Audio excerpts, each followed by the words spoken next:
요아스 왕의 개혁은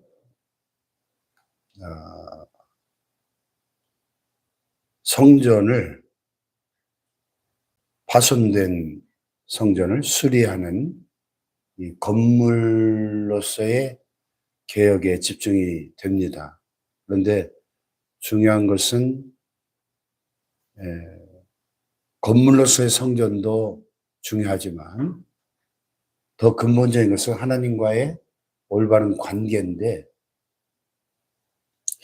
여기 2절에 보면은 요아스의 40년 통치를 성경은 이렇게 평가하고 있거든요.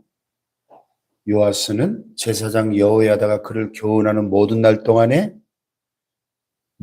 동안에는 여호와 보시기에 정직히 행하였으되, 이 말은 뭐죠? 제사장 여호야다가 죽고 난 다음에는 여호와 보시기에 정직히 행하지 못했다는 거죠. 이게 문제입니다.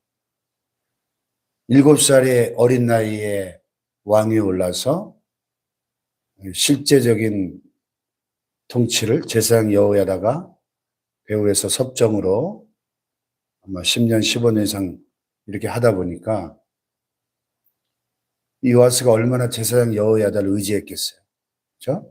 자기 갓난아기 때부터 성전에서 6년 키우고 왕위에 등극할 수 있게 모든 조건을 조성하고, 그리고 아무것도 모르는 그 7살의 어린아이가 뭘 알겠어요.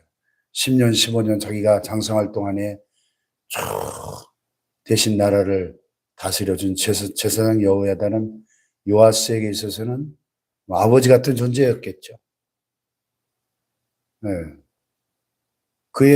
요아스의 아버지가 예후에 의해서 죽임을 당하고, 또 그의 남은 왕의 자손들을 아달랴라고 하는 악한 왕후가 다 죽여버렸잖아요.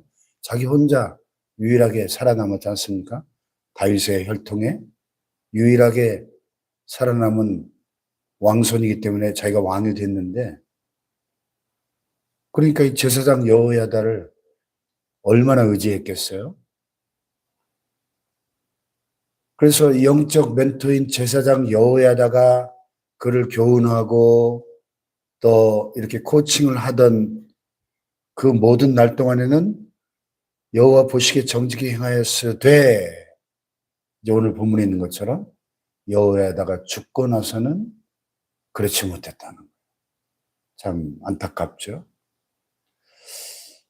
그래서 어제 말씀에도 봤지만은 요아스가 제사장들에게 성전을 수리할 수 있는 그 비용들을 각 사람이 드리는 그 은값을 잘 제사장들로 하여금 그걸 받아가지고 성전에 어느 곳이든 파손된 것을 보면 수리하라, 이렇게 왕명으로 내렸고요. 그래서 오늘 여기 9절에 보면은 제사장 여호야다가 한 괴를 가져다가 그래서 뚜껑에다 구멍을 뚫어가지고 성전 입구 오른쪽 제단 옆에 둠에 여호와의 성전에 가져오는 모든 은을 다 물을 지키는 제사장들이 그 귀에 넣더라. 오늘날 우리 저 뒤에 입구에 헌금함 놓듯이 헌금함을 놓은 거죠. 성전 수리 비용을 모으는 헌금함을 비치를 해가지고 사람들이 가져오는 그 은을 전부 거기에 담아가지고 그 은을 일하는 자들, 여호와의 성전을 맡은 자의 손에 넘기면 그들이 또 여호와의 성전을 수리하는 목수와 건축하는 사람들에게 주어서, 또 미장이와 석수에게 주어서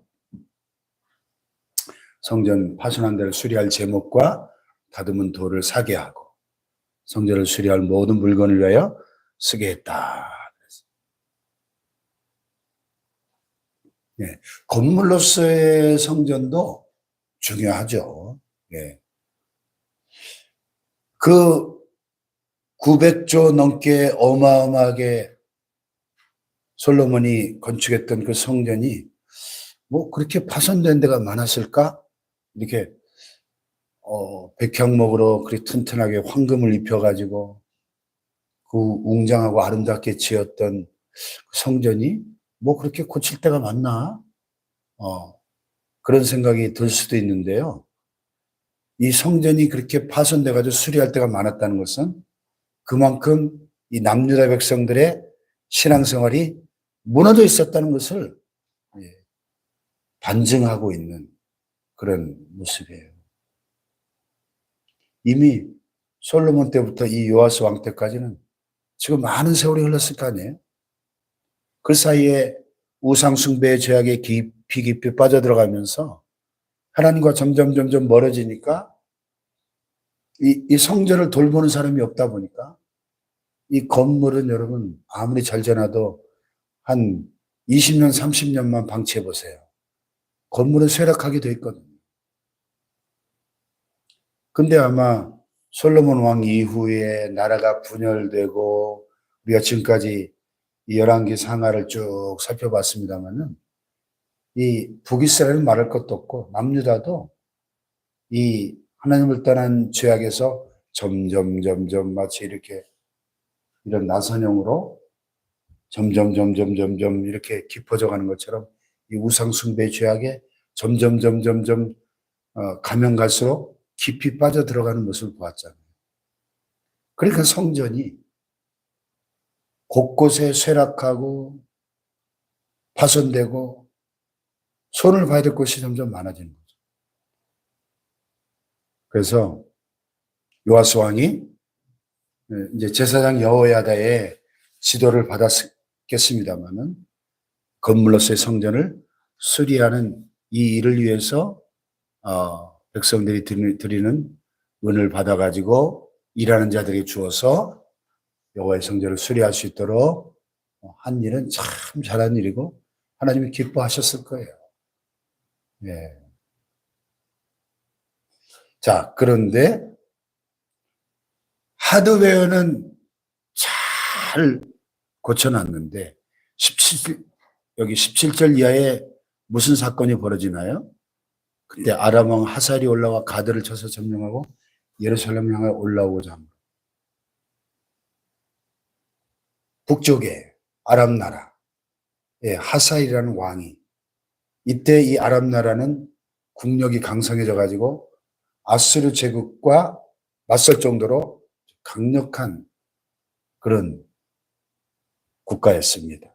그래서 올라와 가지고 가드 지역을 쳐서 점령하고 이제 예루살렘도 침공하려고 하니까 이 남유다의 이 약소 국가는 이 강력한 아람과 맞서 싸울 국력이 안 되니까 유다의 왕 요아스가 어떻게 합니까? 조공을 바치는 거예요, 조공.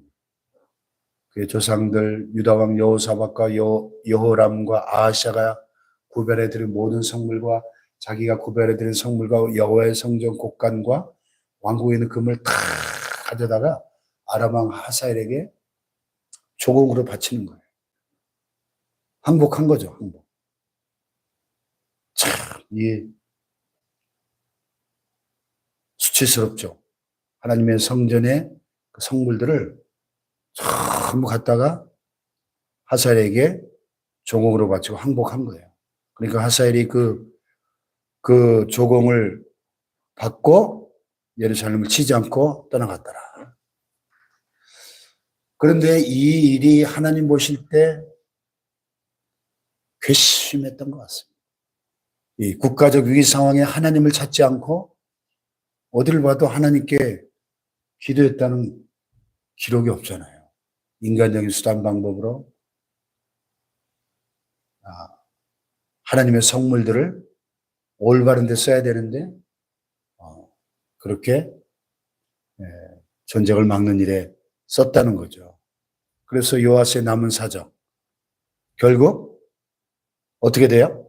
요아스의 신복들이 일어나 반역해서 신라로 내려가는 길가에 밀로 궁에서 그를 죽였다.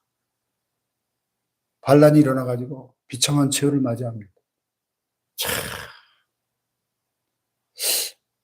아니 여호야다가 살아있는 생전에는 그렇게 성전을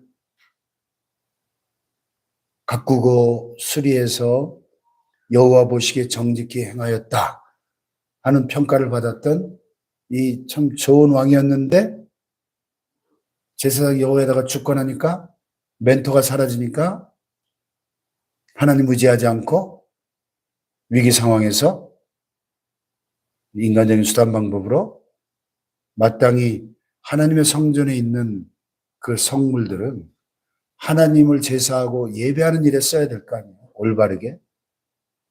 그런데 이방 나라의 왕에게 조공으로 바치면서 위기를 타개하고자 했다는 거예요. 예. 그러니까 건물로서의 성전보다 더 중요한 것은 하나님과의 관계 회복인데 성전 수리를 마친 이 요아스가 하나님을 위한 성물을 하나님을 위해 사용하지 않고 위기 상황에서 전쟁을 막기 위한 곡물로 사용한 이 죄 때문에 그의 마지막이 반역이 일어나 죽임을 당하는, 신하들의 손에 죽임을 당하는 비참한 결말을 맞이하고 말았더라. 그것입니다. 그게 오늘 저와 여러분도 마찬가지예요. 하나님의 것을 하나님을 위해 써야 되는데 엉뚱한 것에 사용한 거죠. 요아스의 문제는. 예. 우리는 청지기잖아요. 청지기. 하나님의 것을 맡아 관리하는 청지기들이거든요. 우리의 시간도, 물질도, 심지어는 우리의 몸조차도 하나님께 위탁받아서 우리가 대신 관리하고 있는 관리인들이에요. 관리인. 우리 인생은 청직입니다. 우리에게 주신 목사, 장로, 권사, 집사, 직분도 청직이 직분인 거죠. 하나님이 맡겨주신 하나님의 것을 관리하라고 주신 청지기들인데 이 요아스가 말년에 하나님의 것을 올바로 사용하지 못하고 잘못된 방법으로 하나님의 것을 엉뚱한 데 사용하니까 말로가 비참해지더라. 오늘 여러분 내게 주신 하나님이 맡겨주신 시간과 물질과 건강과 우리의 삶을 지금 어디에 쓰고 있는지 한번 돌아봐야 돼. 혹시 엉뚱한 데 쓰고 있지는 않은지. 우리가 하나님이 원하시는 하나님의 뜻을 위해서 내게 주신 그 모든 것들을 잘 지혜롭게 사용하는 지혜로운 청지기들, 충성스러운 청지기들로 하나님께 칭찬받고 하나님께 좋은 평가를 받는 하나님의 사람들 될 수 있기를 축복합니다. 할렐루야. 예. 하나님과의 올바른 관계. 오늘 여기 묵상에서 해보니까 권율이라는 분이 복의 신학이라는 책에서 그런 얘기를 하고 계시네요.